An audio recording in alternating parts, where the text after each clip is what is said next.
E aí, pessoal, tudo bem? Sejam todos muito bem-vindos. Esse é o canal Aulas de Dermato. Meu nome é Guilherme, sou médico dermatologista e seguimos com as nossas aulas. A aula de hoje é sobre hidradenite supurativa. Foi alguém que segue ali o canal, desculpa, não lembro o nome agora, que me pediu uma aula sobre hidradenite. Eu estava fazendo aula sobre cabelos e aí, como ele pediu, eu resolvi fazer porque é interessante. Não é uma coisa tão comum de ver, não é uma coisa do dia a dia, nem mesmo para nós, dermatos, não é uma coisa que a gente vê sempre, mas é uma coisa muito grave no sentido de que arrebenta com a pessoa. As lesões podem ser uma coisa bem feia, causa um mal-estar muito grande no paciente de ter essas lesões, e eu já vi casos bem complicadinhos. Então, bora lá, tá? Fazemos a aula, depois as questões e seguimos, tá bom? Então vamos lá com algumas definições. É uma doença oclusiva folicular autoinflamatória, crônica, recorrente e debilitante. Não é uma infecção, tá? Então a primeira coisa, não é um processo infeccioso da pele, um impetigo, um furunculose, um furúnculo, alguma coisa nesse sentido. Ela é uma doença obstrutiva inflamatória. E ela não é das glândulas sudoríparas, e isso é importante que se pensava desse jeito. A patologia central reside no folículo piloso. Então a ideia que se tinha era que era um processo inflamatório que pegava a estrutura do folículo, mas se achava que a causadora era a glândula sudorípara. Por quê? Pelos lugares mais comuns, axila, virilha. Então lugares onde é mais comum de ter essas glândulas sudoríparas, se pensava nisso. Mas com o tempo, e a gente vai ver na patologia, foi visto que não é isso. O problema é a obstrução do folículo piloso. Ali a gente tem glândula sebácea. Tá? Prevalência global 0,1 a 4% da população, considerável variabilidade. Classificada como uma das doenças dermatológicas com maior impacto negativo da qualidade de vida. E isso aqui é bem complicado, porque os pacientes sofrem com isso. Gravidade, risco de vida, essas coisas não. Mas o impacto na qualidade de vida é bem complicado. Isso é bem triste de ver. Sequelas psicológicas são igualmente graves, com taxas elevadas de ansiedade, depressão, isolamento social, dificuldades profissionais de relacionamento. Então, isso é sim bem complicado, tá, pessoal? O evento inicial é uma hiperqueratose folicular. Esse processo leva à obstrução, a formação de um tampão de queratina que obstrui o folículo. Então, a patogênese realmente é isso. Temos a saída do folículo, ali começa a ter a hiperqueratose, tampa e esse conteúdo não consegue sair. Com a obstrução, o folículo dilata-se progressivamente sob a pressão do sebo ali dentro, né? E a quantidade de queratina que vai, até que chega uma hora que a parede folicular enfraquecida rompe-se, derrama esse conteúdo, queratina, sebo, fragmentos de pele, de pelo e bactérias ali, e isso gera um processo inflamatório. Então, este material é reconhecido pelo sistema imune como um corpo estranho e a partir daí você tem uma resposta inflamatória intensa, desregulada, a gente pode dizer, porque é muito intenso, acima do normal. Tá?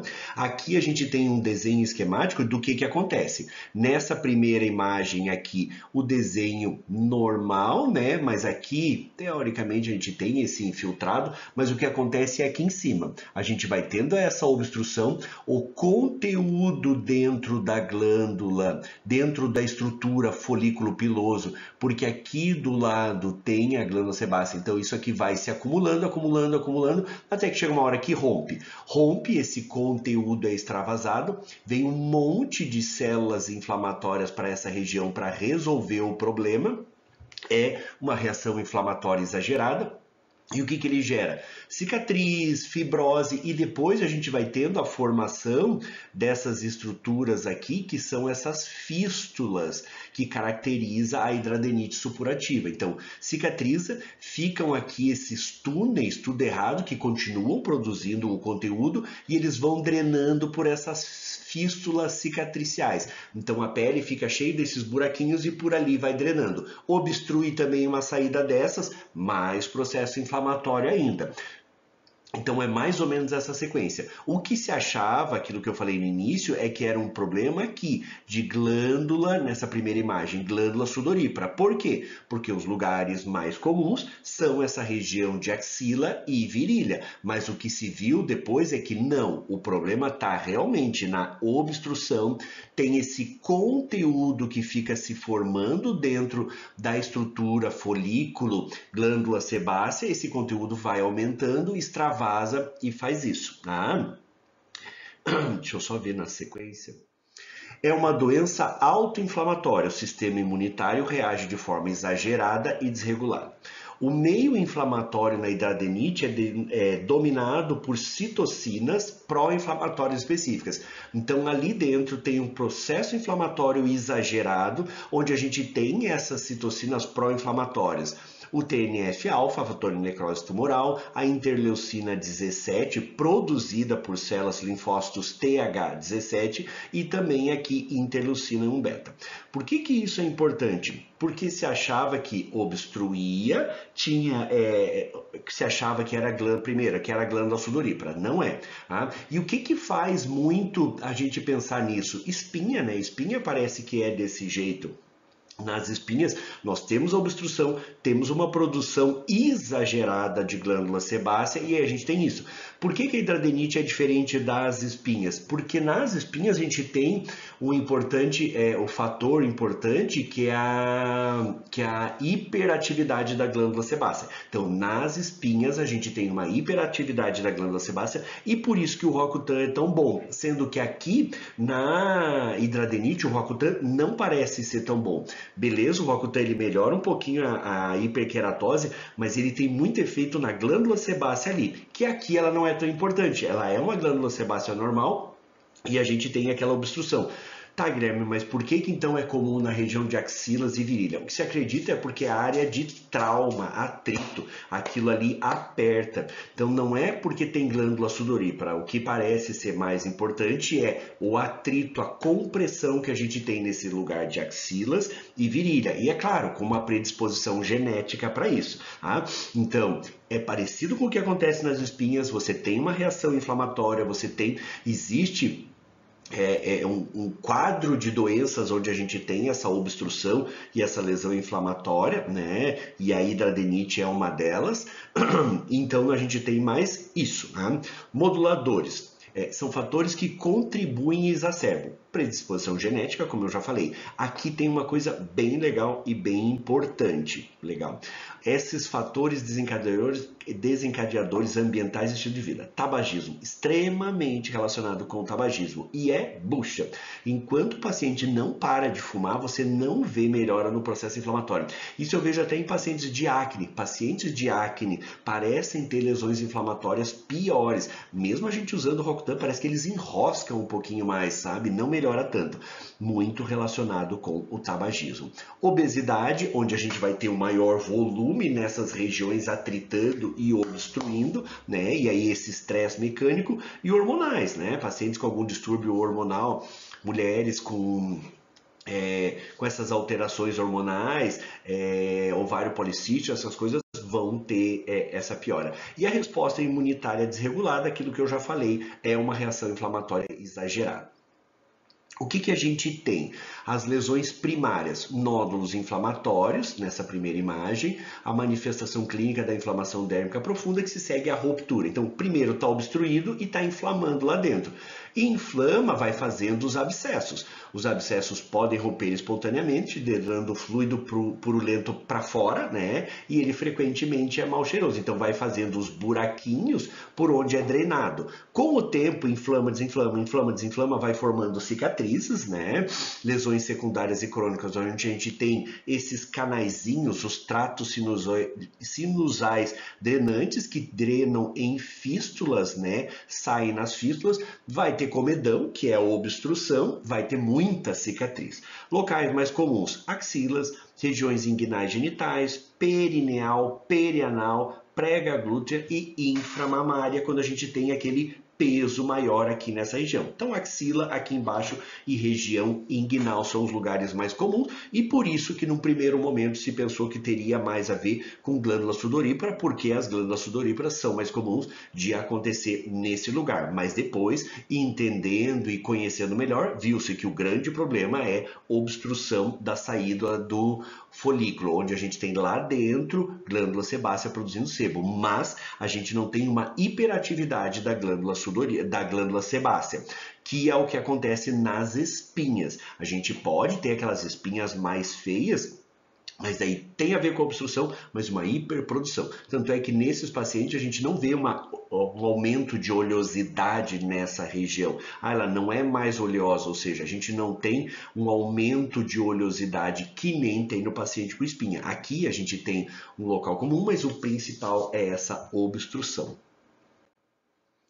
Diagnóstico e estadiamento. Então a gente tem aqueles critérios clínicos, porque é basicamente um diagnóstico clínico, né? Onde a gente vê as lesões típicas, a gente vê em áreas típicas, né? Nos locais que eu comentei, e essa cronicidade e recorrência. A gente pode usar a ecografia, ela é uma ferramenta valiosa para avaliar a extensão da doença e a parte lá por baixo, como que tá, né? Ele pode mapear esses tratos sinusais não visíveis, diferenciar entre coleções de fluidos, se é abscesso ou outra coisa, né? E ajuda no planejamento cirúrgico, né?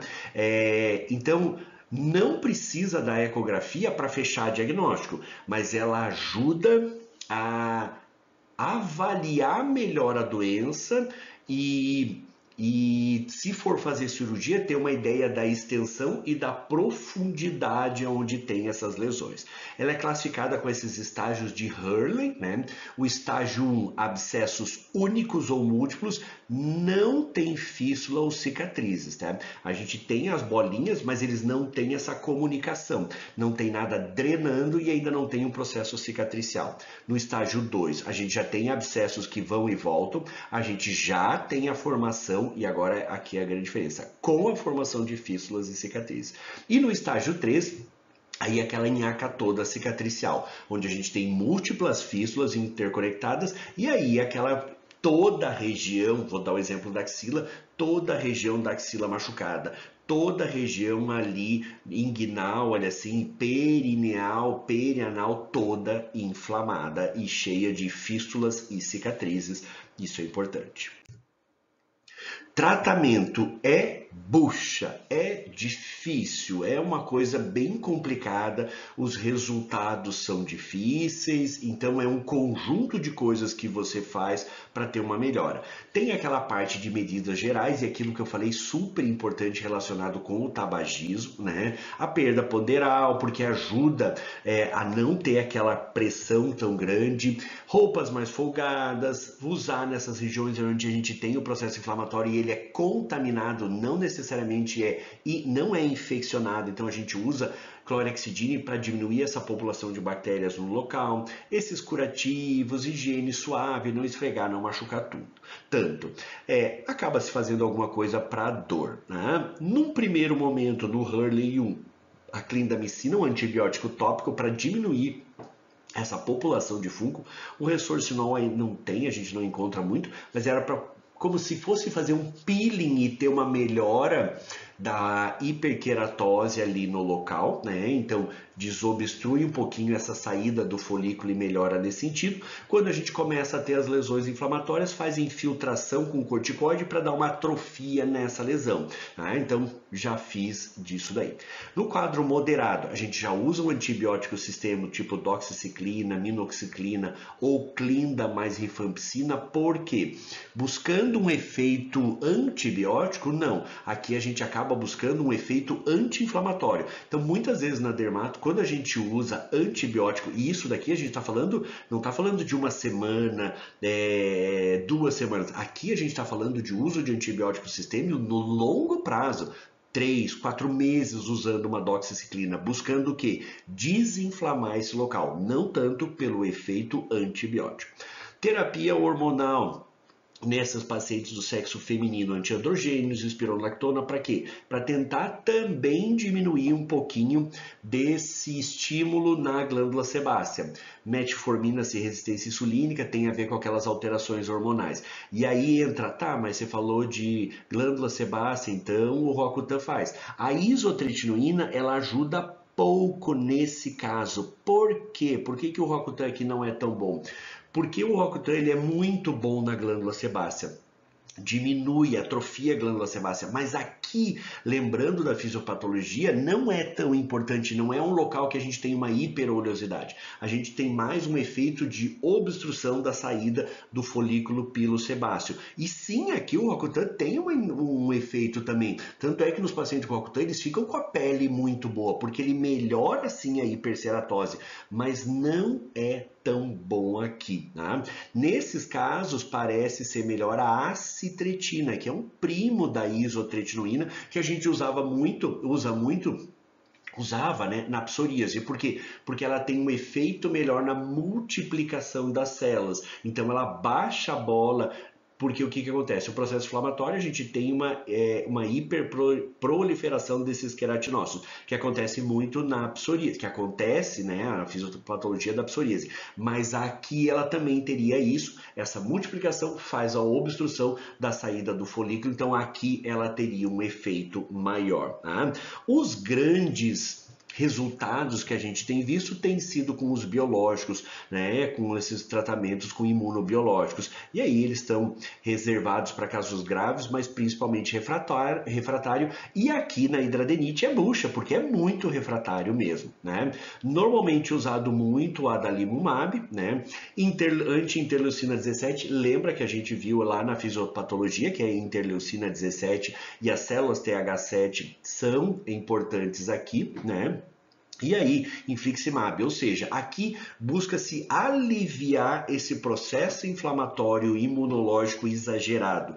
Nos pacientes com hidradenite, eles têm uma resposta mais exagerada, desregulada, tem um processo inflamatório maior. Então, tenta-se buscar. O que normalmente a gente vê? No início, muito bom, uma resposta muito boa. Mas se você não baixar a bola e o paciente melhorar aquilo, tabagismo, perda ponderal, essas outras coisas, e é normal do biológico, ele começa a perder o efeito. Então a ideia, baixa a bola, diminui o processo inflamatório e pense na cirurgia. Tirar aquela estrutura cicatricial, acho que na próxima eu falo de cirurgia.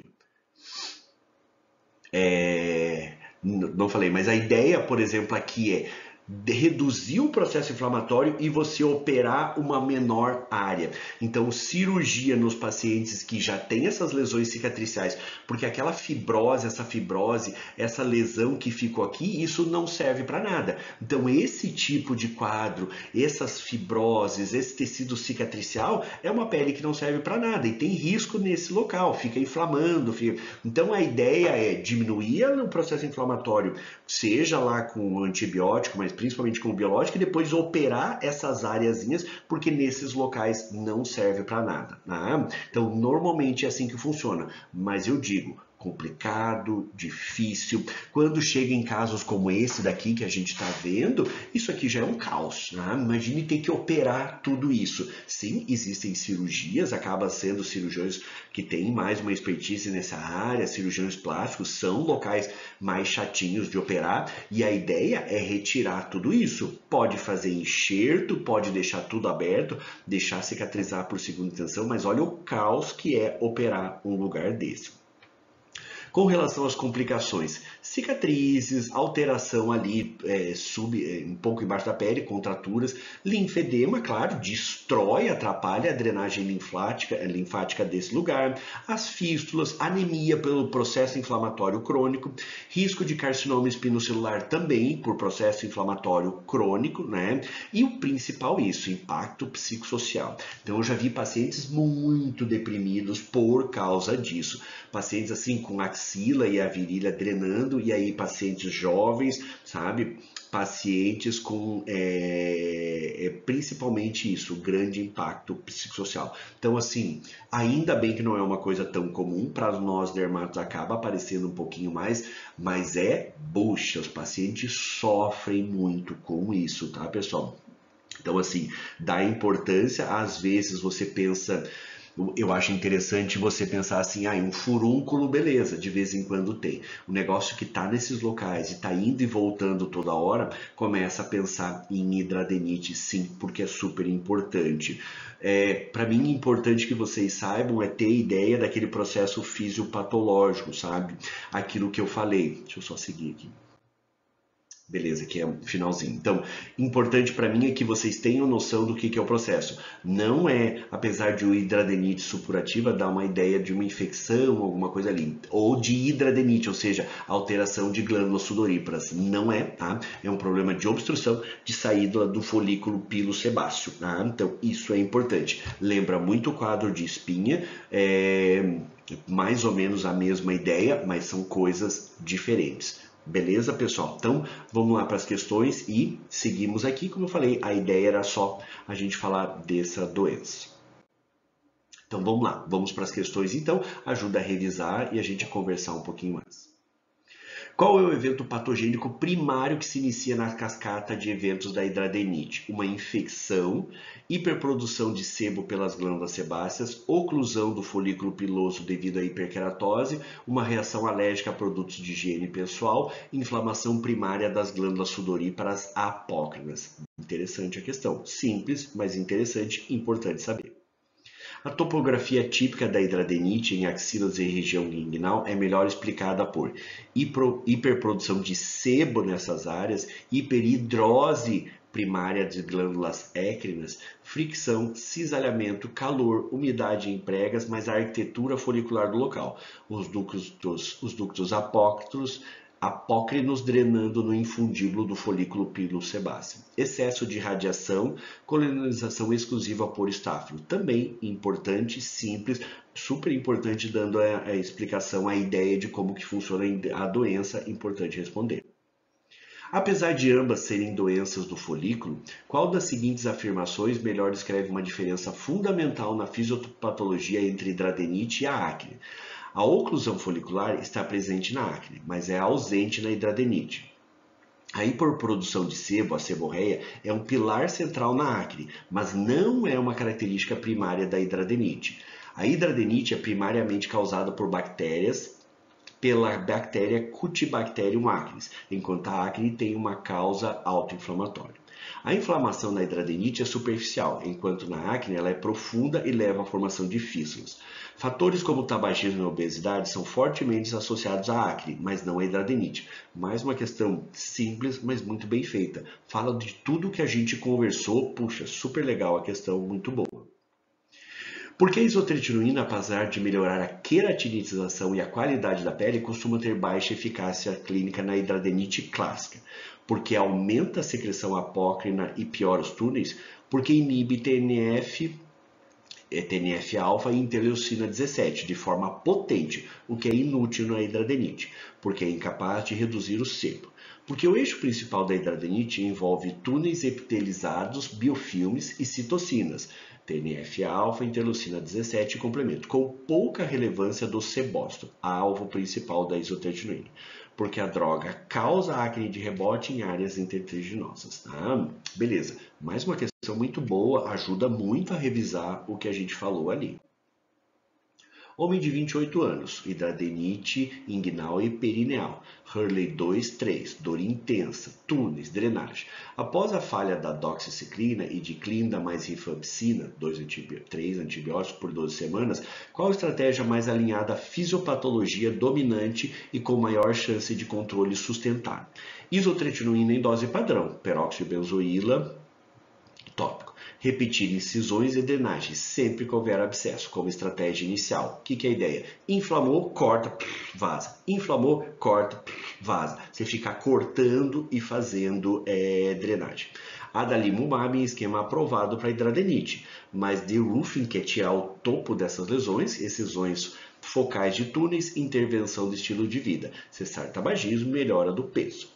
Clinda tópica em monoterapia por tempo indefinido, antiandrógeno mais limpeza com antissépticos sem procedimentos. Simples também, né? Mas para reforçar a ideia. Então, beleza, pessoal. Essas foram as questões. Tá? Como eu falei, a ideia é estudar essa doença que foi pedida. Eu acho interessante para você pensar no processo inflamatório, não é uma coisa muito comum, não é uma coisa do dia a dia. Normalmente o clínico vai pegar muito, eu acredito, furúnculo, lesões infecciosas, impetigo. Quando é um negócio mais enroscado, acho que serve de lembrança para vocês pensar, putz, será que não tem alguma coisa a mais aí, do tipo uma hidradenite? Acho que nesse caso, beleza pensar. Mas não é uma coisa do dia a dia, não é fácil de tratar, e eu acho que para o clínico, até mesmo para nós, fica complicado, acaba às vezes usando tanto o dermato como cirurgião plástico, cirurgião, às vezes até cirurgião oncológico pelo local, pelo tamanho da cirurgia eu peço para avaliar. Então tem que ser alguém que tenha expertise nessa área para operar uma lesão dessas, que não é fácil. Então, beleza, vou resolver as questões e aí eu publico a aula e depois o resultado das questões. Mas as questões ficaram muito bem feitas, eu gostei mesmo delas. Então, respondam e qualquer dúvida, mantenha aí. Mais uma vez, muito obrigado a todos pela audiência. Seguindo, eu vou gravar já a resposta das questões.